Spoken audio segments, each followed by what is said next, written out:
Hi friends, welcome to loser trader zone. இந்த வீடியோவில் நம்ம என்ன பார்க்க போகிறோன்னா, இன்றைக்கி ஜூலை 4 நிஃப்டி எக்ஸ்பிரி டேயில் வந்து நான் எடுத்துருக்க ட்ரேடு தான்.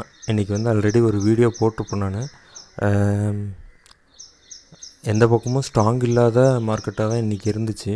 அதனால தான் நான் அதில் மென்ஷன் பண்ணியிருப்பேன், இன்றைக்கி ட்ரேடு கொஞ்சம் வந்து டஃப்பாக தான் இருக்கும்.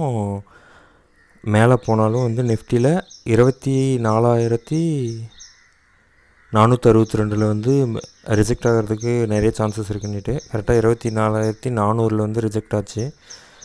ரிஜெக்ட் ஆகி கீழே வரும்போது பேங்க் நிஃப்டி பார்த்திங்கன்னா வந்து பேங்க் நிஃப்டியும் வந்து கொஞ்சம் கீழே வந்தான். கீழே வரும்போது கரெக்டாக பேங்க் நிஃப்டி பிவோட் கிட்டே இருந்தது. ஸோ வந்து பிவோட்லேருந்து சப்போர்ட் எடுப்போம் அப்படின்ட்டு நான் நினச்சேன். ஏன்னா வந்து மேலே வந்து இன்னொரு 60 பாயிண்ட் போயிட்டு அதுக்கப்புறமா தான் ரிஜெக்ஷன் வந்தால் கொஞ்சம் நல்ல மூமெண்ட் இருக்கிறனால